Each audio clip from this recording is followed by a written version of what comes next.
स्वच्छध्वं संवदध्वं संगो मानांसि जानताम् देवा भागं यथा पूर्वे संजनानाम् उपासते।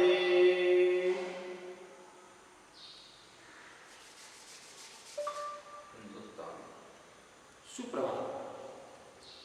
योग हमारे भारतीय संस्कृति का अभिन्न अंग है और आरोग्य प्राप्त करने का एक सशक्त माध्यम भी है। आज भाग दौड़ की जिंदगी में हम इतना व्यस्त हो चुके हैं कि हम इस ओर ध्यान ही नहीं दे पा रहे हैं। परिणाम स्वरूप कई गंभीर बीमारियों और व्याधियों के शिकार हो रहे हैं। बहुत अथक प्रयास के बाद हमारे माननीय प्रधानमंत्री श्री नरेंद्र मोदी जी के द्वारा पुनः योग को विश्व मंच पर स्थापित करने का कार्य किया गया है और आज पूरा विश्व 21 जून को अंतर्राष्ट्रीय योग दिवस के रूप में मनाता है। आज कोरोना जैसी वैश्विक महामारी के समय में इस योग का महत्व और अधिक बढ़ जाता है, क्योंकि नियमित योगाभ्यास करने से हमारे शरीर की प्रतिरोधक क्षमता इतनी अधिक बढ़ जाती है कि इस तरह की बीमारी हमें छू भी नहीं सकती। सारी बातों को ध्यान में रखते हुए हमारे विद्या भारती की झारखंड इकाई ने अंतर्राष्ट्रीय योग दिवस के निमित्त कुछ आसान आसनों का एक कार्यक्रम तैयार किया है और उसी संबंधित यह वीडियो आप तक प्रेषित किया जा रहा है। आप सभी महानुभावों से आग्रह होगा कि 21 जून अंतर्राष्ट्रीय योग दिवस के दिन प्रातः 7 बजे आप अपने पूरे परिवार के साथ इसमें सहभागी बने और संकल्प लें कि मैं अपने दैनिक जीवन में इस योग को शामिल करूंगा। धन्यवाद। तो हम प्रारंभ करते हैं। सबसे पहले शरीर संचालन। इसमें दो भाग है, एक दुर्गति योग और दूसरा संधि योग। तो हम पहले प्रारंभ करते हैं दुर्गति योग।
संधि योग में हम शरीर के जितने भी जोड़ हैं उन जोड़ों का व्यायाम करते हैं। इसको सर से पांव की ओर या पांव से सर की ओर कर सकते हैं।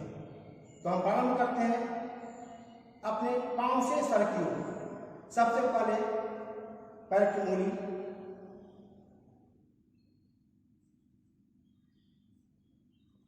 एड़ी,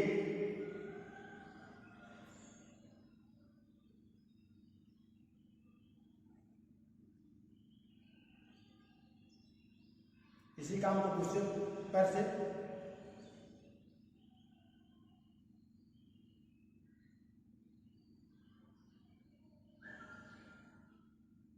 क्लॉकवाइज और फिर एंटी क्लॉकवाइज।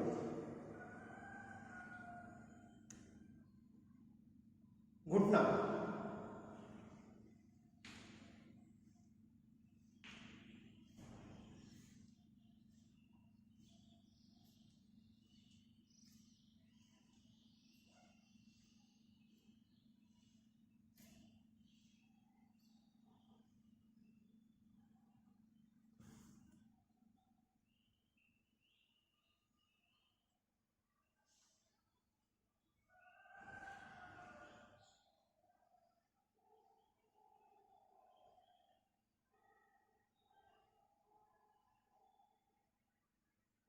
कमर संचालन,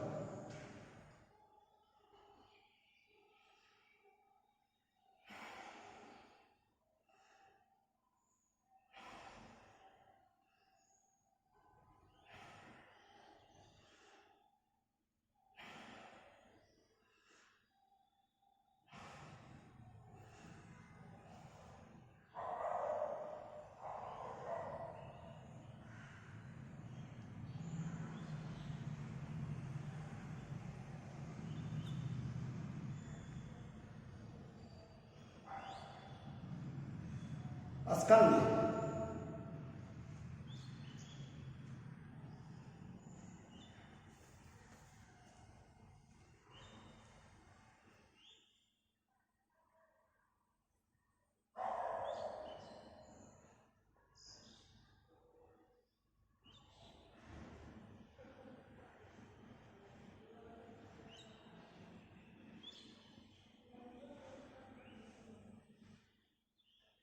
कोहनी,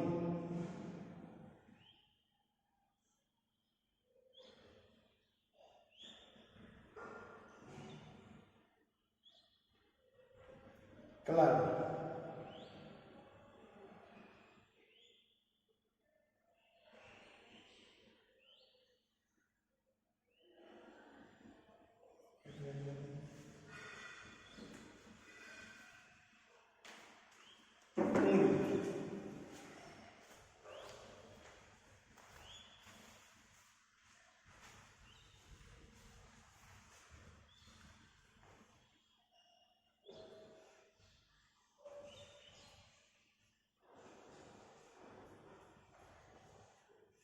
गर्दन,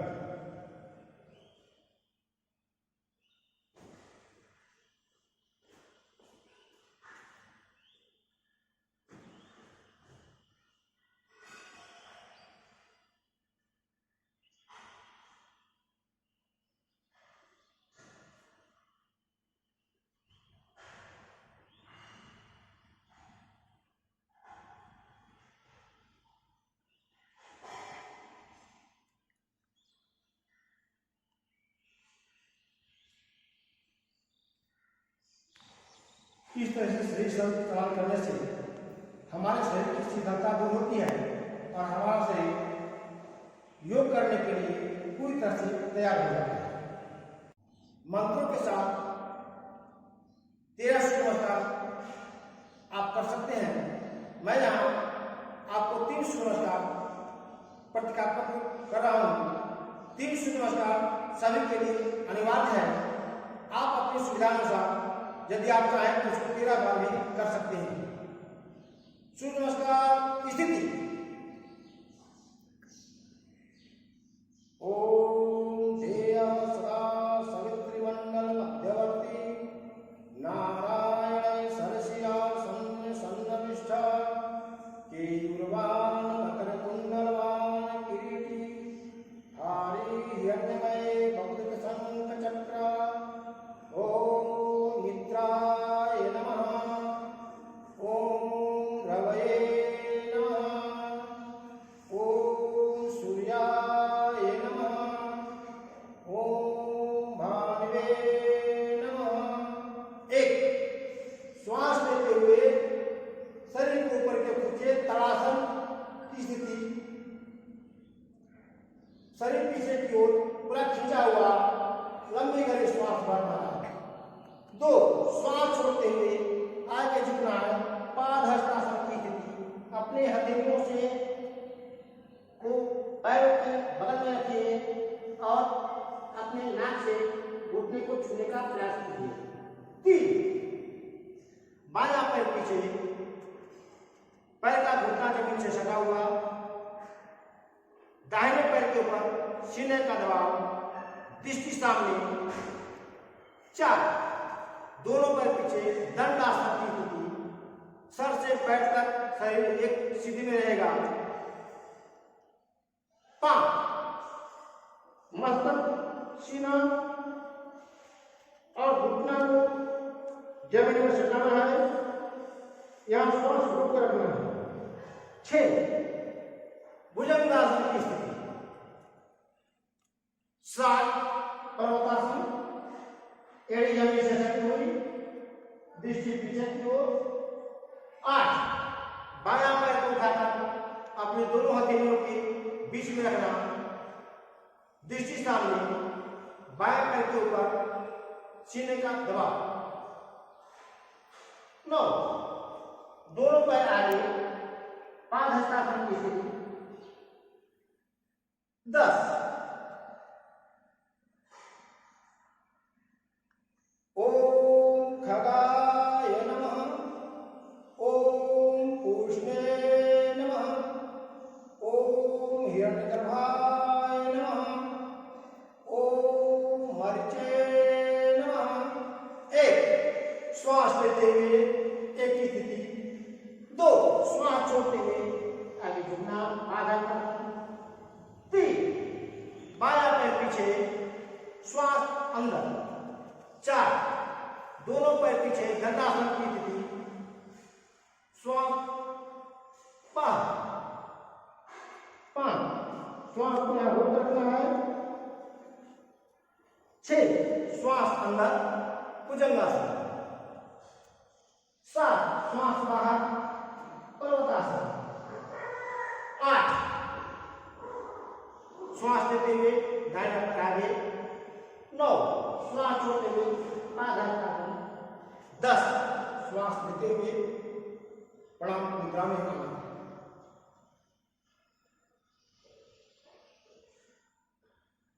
ओम आदित्याय नमः, ओम सावित्रे नमः, ओम अर्काय नमः, ओम भास्कराय नमः, ओम श्री सावित्री सूर्यनारायणाय नमः। 1, 2, 3, 4, 5, 6, 7, 8, 9, 10। आदितश्च नमस्कारं ते कुर्वन्ति दिने दिने, आयु प्रज्ञा वरं वीर्यं तेजस्तेषां च जायते। सूर्य नमस्कार करने से कई तरह के लाभ हैं। इसमें कई आसनों का समावेश है। इस कारण से हमारा पूरा शरीर सुदृढ़ होता है, रक्त का संचार पूरे शरीर में नियंत्रित गति से होती है, शरीर की सारी ग्रंथियां समाप्त होती है, शरीर के सारे विकार दूर होते हैं, शरीर में अस्फूर्ति आती है, शिथिलता दूर होती है और यह हमारे शरीर की प्रतिरोधक क्षमता को बढ़ाने में बहुत ही महत्वपूर्ण स्थान रखता है। करने वाले आसन, इसमें 3 आसनों को सम्मिलित किया गया है। ताड़ासन, तिरक ताड़ासन और अर्धकटी चक्रासन। इन तीनों आसनों को 3-3 बार अभ्यास करना है। मैं प्रतीकात्मक रूप में एक बार करने का सही तरीका आपको बता रहा हूं। आसन सम स्थिति। 2, ताड़ासन। धीरे धीरे अपने हथेलियों को खोलिए और बाजू में ले जाइए।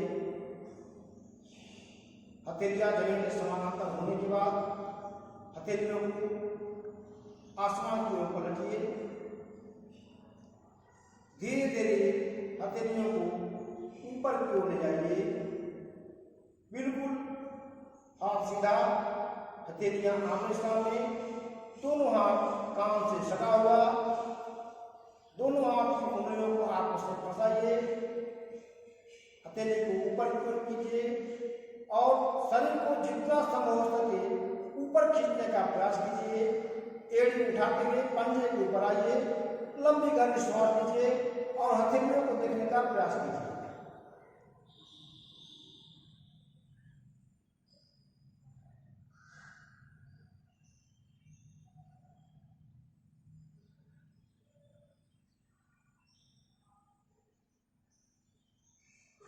श्वास छोड़ते हुए धीरे धीरे नीचे की ओर आइए, एड़ी जमीन से मिलाइए, उंगलियों को खोलिए, धीरे धीरे अपने हाथों को बाजू में लाइए,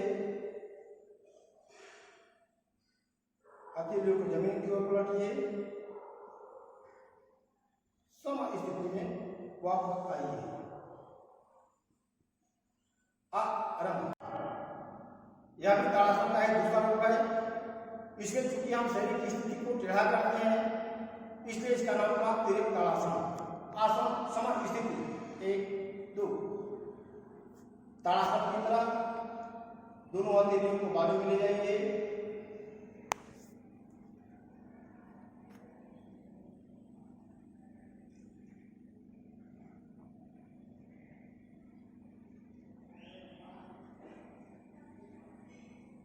उंगलियों को फंसाइए, शरीर को बाईं ओर पूरा झुकाइए, दृष्टि उंगलियों के ऊपर।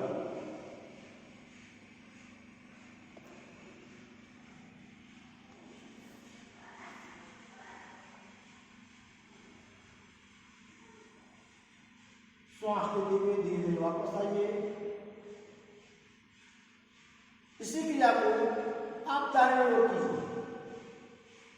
श्वास लेते हुए दाहिनी ओर झुकिए, दृष्टि को उंगली के ऊपर रखना है, अधिक से अधिक झुकने का प्रयास कीजिए।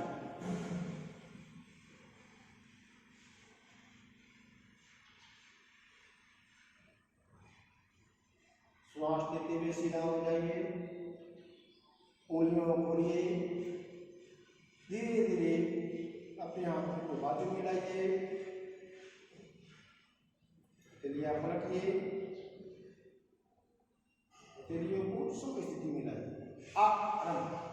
ताड़ासन और तिरक ताड़ासन करने से जैसे ही आप इस आसन से वापस आते हैं आपको अनुभव होगा कि आपके पूरे शरीर में रक्त का संचार बढ़ गया है। वापस आते समय सबसे पहले हमारी बाजू में झंझनाहट की अनुभूति होती है, जंघाओं में झंझनाहट की अनुभूति होती है, यानी कि आपका रक्त का संचार उधर तेजी से हो रहा है। इस आसन को करने से शरीर के पंजे, टखने, घुटने, जंघा और बाजुएं काफी मजबूत होती हैं, रीढ़ की हड्डी सुडौल होती है और रीढ़ की हड्डी में रक्त का प्रवाह सुचारू रूप से होता है। एक निश्चित दूरी तक बच्चों की लंबाई बढ़ाने में यह आसन बहुत ही उपयोगी सिद्ध होता है। इसलिए जिनकी आयु 18 वर्ष से कम की है ऐसे बच्चे यदि इसका नियमित अभ्यास करते हैं उनकी लंबाई में काफी तेजी से वृद्धि होती है। अर्ध कठिन चक्रासन। आसन सम स्थिति 1 2। अर्ध कठिन चक्रासन यानी कि हम अपने कमर से अपने शरीर को झुकाएंगे, धीरे धीरे श्वास भरते हुए अपने दाहिनी हथेली को सीधा कीजिए, हथेली को आसमान की ओर कीजिए, धीरे धीरे हाथ को ऊपर ले जाते हुए कान से सटाइए और बाएं झुकते हुए तिरक ताड़ासन की तरह कमर से ऊपर का भाग को बाएं झुकाइए, जितना अधिक से अधिक संभव हो ऊपरी अंग में खिंचाव लाइए।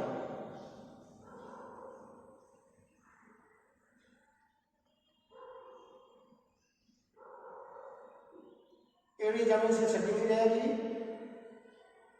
कमर से कमर के भाग में खिंचाव होगा।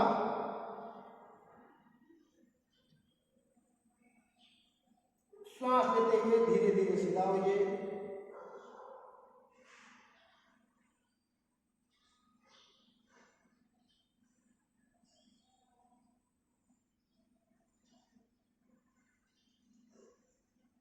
इसी कार्य को दूसरे तरफ से करेंगे। अपने बाएं हाथ को जमीन के समांतर ले जाइए, हथेली को आसमान के ऊपर रखिए, धीरे धीरे हाथ को ऊपर ले जाते हुए बिल्कुल हाथ सीधा रखते हुए और इसे कान से सटाइए और दाहिनी दिशा में अधिक से अधिक झुकने का प्रयास कीजिए। श्वास अंदर होगा।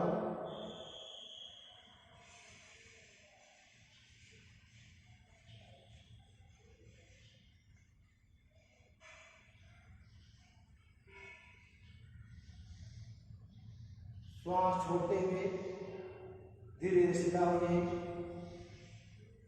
धीरे धीरे हथेली को नीचे की ओर ले आइए। शांत स्थिति में वापस आइए।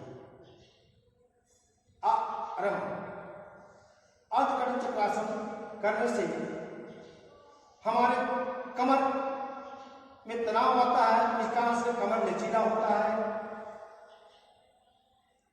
ये बाजू की जो मांसपेशियां हैं इसमें ताकत बढ़ती है, ओज की अनुभूति होती है, मांसपेशियां काफी मजबूत होती है और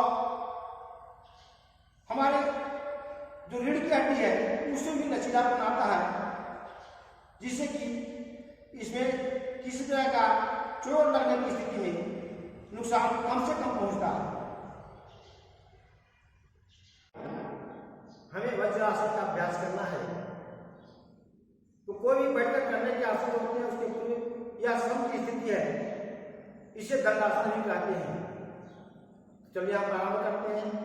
अपने दाहिने हाथ की उंगली से दाहिने पैर के अंगूठे को पकड़ते हुए पैर को नीचे की ओर मोड़िए। इस प्रकार से बाएं हाथ की उंगली का प्रयोग करते हुए बाएं पैर को मोड़िए। दोनों पैर के अंगूठे आपस में इस आकार में मिले होंगे और हम एड़ी के पीछे बैठेंगे। हथेली दोनों घुटने के ऊपर, ध्यान रहे रीढ़ की हड्डी, गर्दन, सिर सब एक सिद्ध में होना चाहिए। यह गोलकार की स्थिति है। इस स्थिति में 1 मिनट तक कम से कम आपको रुकना है। वज्रासन करने से हमारे शरीर में सुडौलपन आता है, हृदय पर इसमें अधिक दबाव नहीं पड़ता है, इसलिए हमारा हृदय काफी शक्तिशाली होता है, इसकी कार्यशक्ति बढ़ जाती है। पैर की जंघाएं काफी मजबूत होती हैं, कंधा शरीर में सुडौलपन आता है और इसका सबसे अधिक प्रभाव हमारे पाचन तंत्र के ऊपर पड़ता है। यही एक आसन है जिसका अभ्यास हम भोजन करने के उपरांत भी कर सकते हैं। नियमित अभ्यास से हमारे पाचन संबंधी सभी बीमारियां दूर होती हैं। वापस आते हैं, बाएं पैर को सीधा कीजिए, दाहिने पैर को सीधा कीजिए और सभी स्थिति में वापस आइए। एक है, इसका नाम था वज्रासन। प्राणायाम की श्रृंखला। प्राणायाम करने के लिए हम सुखासन, पद्मासन, वज्रासन अपनी सुविधानुसार किसी आसन का उपयोग करेंगे। तो हम प्रारंभ करते हैं पद्मासन।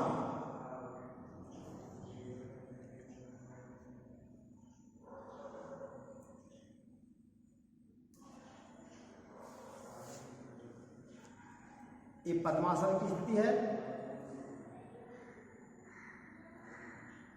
सबसे पहले भस्त्रिका प्राणायाम। भस्त्रिका यानी कि धौतनी, इसमें लंबी गहरी सांस लेकर फेफड़े को पूरी तरह भरते हैं और पूरी हवा को एक साथ इस प्रकार निकालते हैं कि फेफड़ा में संकुचन हो। तो हम प्रारंभ करते हैं।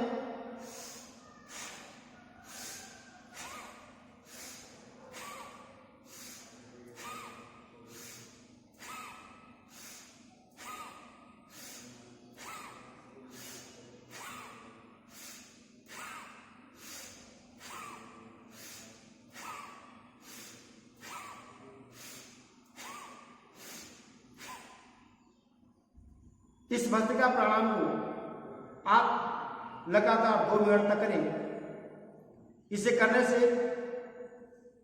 हमारे फेफड़े की वाइटल कैपेसिटी बढ़ती है। वाइटल कैपेसिटी यानी कि वायु धारण करने की क्षमता का विकास होता है। स्नायु तंत्र बिल्कुल सक्रिय हो जाते हैं। रक्त का प्रवाह सामान्य गति से होने लगता है। मधुमेह के रोगियों के लिए यह भस्त्रिका प्राणायाम काफी उपयोगी साबित होता है और अस्थमा, दमा ऐसे रोगियों के लिए यह प्राणायाम एक रामबाण इलाज साबित हो सकता है। कपालभाति जैसा नाम से ही स्पष्ट है, यह लोहार की धौकनी के समान हमारे पेट को पचकाता है और फिर वापस इसमें हवा भरने से यह खुलता है। तो हम जो श्वास भरेंगे यह हमारे पेट तक जाएगा और इसमें पेट को पिचकने की, खुलने की प्रक्रिया लगातार चलेगी। प्रारंभ करते हैं।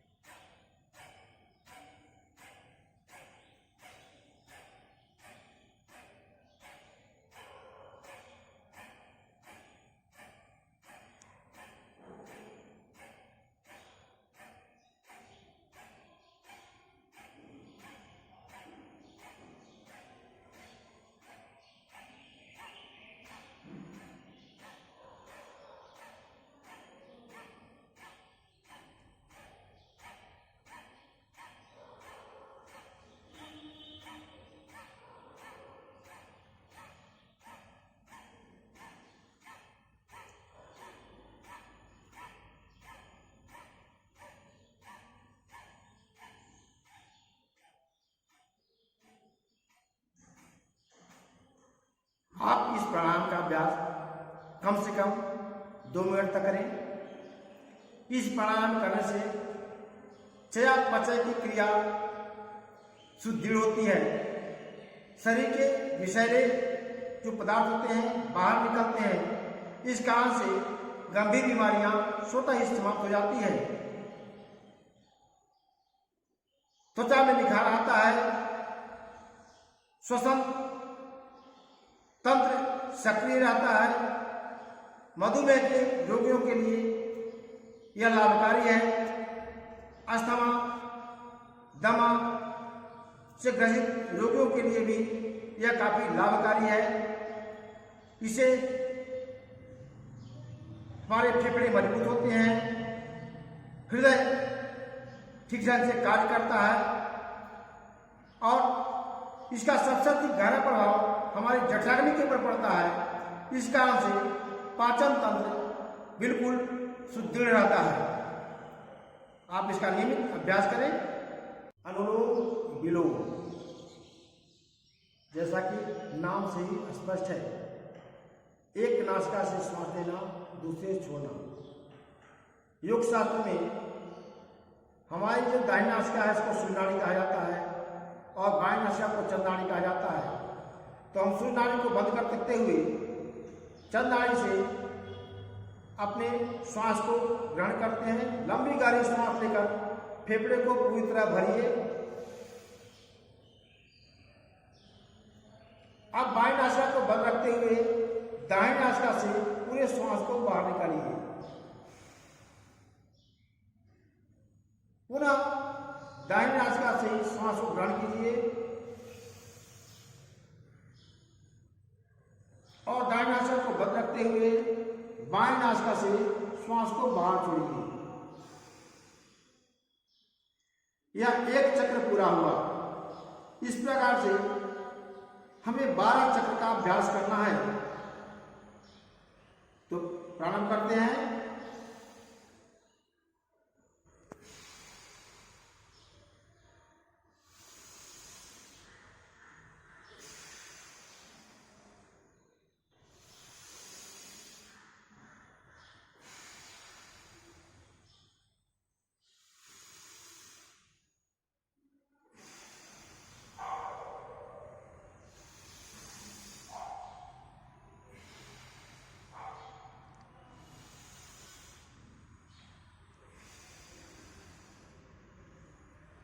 वीडियो को ध्यान में रखते हुए बहुत लंबा इसे मैं नहीं कर सकता हूँ, लेकिन आपसे आग्रह है आप इसका अभ्यास कम से कम 12 बार अवश्य करें। अनुलोम विलोम करने से हमारी जो सूर्य नाड़ी है यानी कि दाहिनी नासिका, ये हमारे बाएं अंग को नियंत्रित करती है, और चंद्र नाड़ी यानी कि बाएं नासिका हमारे दाहिने अंग को नियंत्रित करती है। इस प्रकार से शरीर के दोनों भागों में संतुलन बना रहता है। रक्त का प्रवाह ठीक ढंग से होता है। हमारा जो स्नायु तंत्र है वह सक्रिय होता है, और मेरुदंड यानी रीढ़ की हड्डी सुदृढ़ होता है। हमारे जितने भी तंत्रिका तंत्र हैं उस रीढ़ की हड्डी से ही होकर गुजरते हैं। इस कारण से सारी सूचना हमें ठीक ढंग से प्राप्त होती है। यह अनुलोम विलोम एक तरह से हमारे शरीर को रिचार्ज करता है और हम ऊर्जावान होते हैं। भ्रामरी प्राणायाम।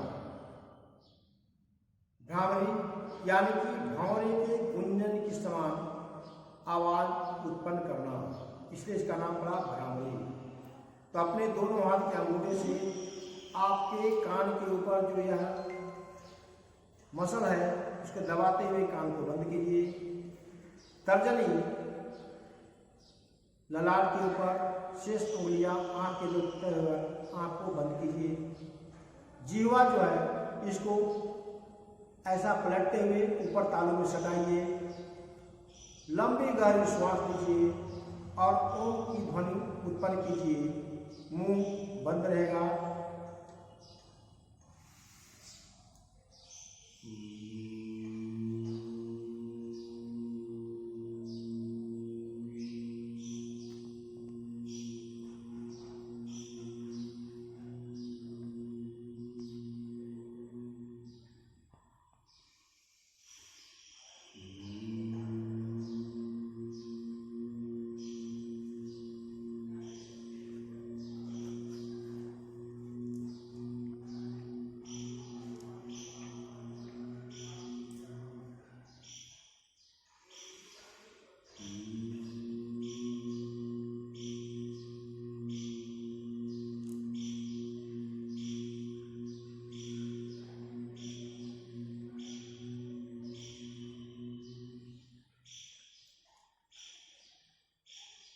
मैंने 3 बार इसका अभ्यास किया। आप इसे 12 बार अपने अभ्यास में शामिल करें। भ्रामरी करते समय अपने ध्यान को श्वास के ऊपर और साथ साथ ललाट के मध्य में केंद्रित करें। आपको अनुभव होगा आपके ललाट में कंपन हो रहा है। इस प्राणायाम करने से मानसिक शक्ति का विकास होता है। विद्यार्थियों के लिए यह प्राणायाम बहुत ही सहायक सिद्ध होता है। इससे मानसिक शांति मिलती है,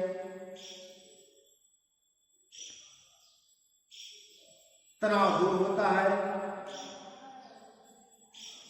और हमारा मन शांति स्थिति में रहकर नई चीज को सीखने के लिए तत्पर होता है।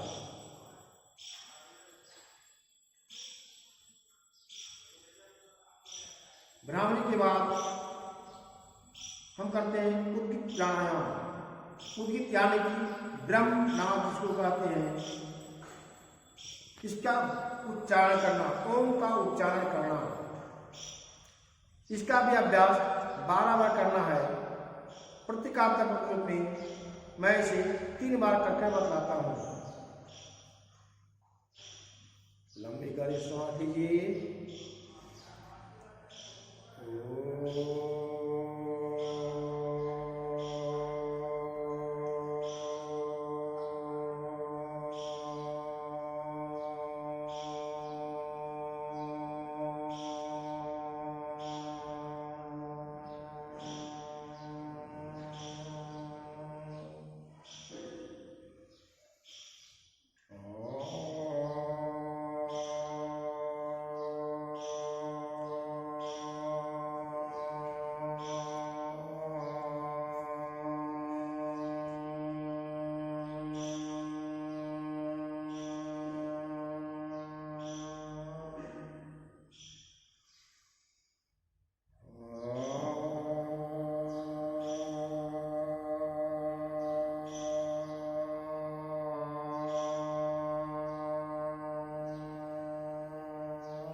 आप इस प्राणायाम का अभ्यास 12 बार करें।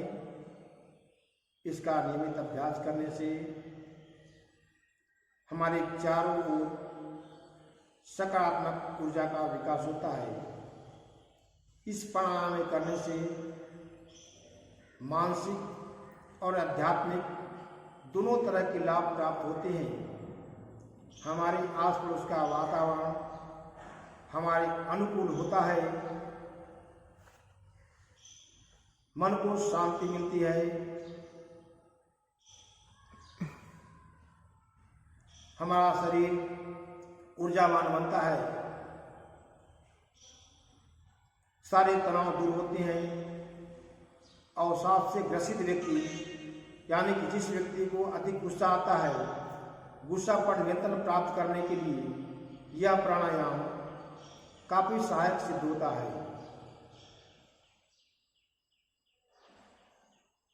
उद्गीत प्राणायाम 12 बार पूर्ण होने के बाद 2 मिनट का ध्यान योग की स्थिति में रहेंगे।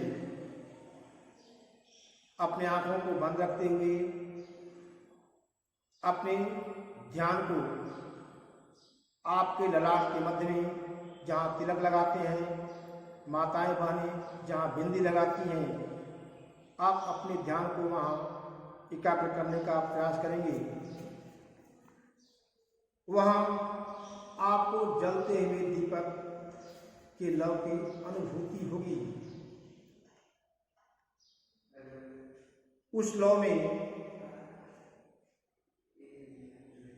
आप अपने इष्ट की प्रतिमा को भी ध्यान देने पर देख सकते हैं। अपने ध्यान को स्थिर रखते हुए मन ही मन आप अपने इष्ट से कामना करें, प्रार्थना करें, आपको आरोग्य प्रदान हो, आपकी काया निरोगी हो। मन ही मन आप संकल्प करें, मैं मन, क्रम, वचन किसी प्रकार से किसी को नुकसान नहीं पहुंचाऊंगा। अपने गुस्सा को अपने नियंत्रण में रखूंगा।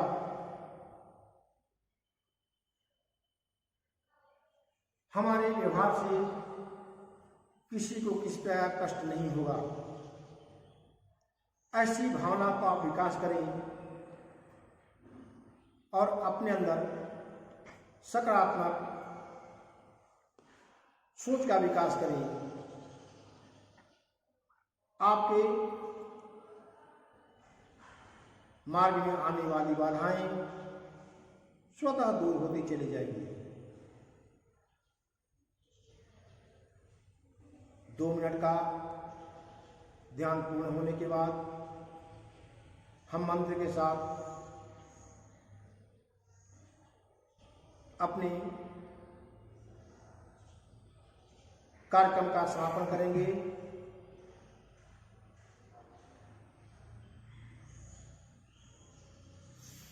सर्वे भवन्तु सुखिनः, सर्वे सन्तु निरामयाः, सर्वे भद्राणि पश्यन्तु, मा कश्चित् दुःखभाग् भवेत्। ओम शांति शांति शांति।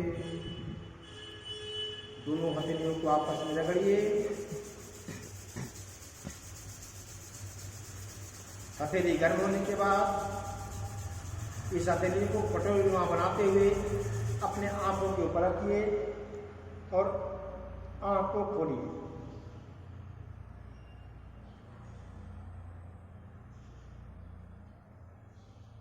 ओम शांति।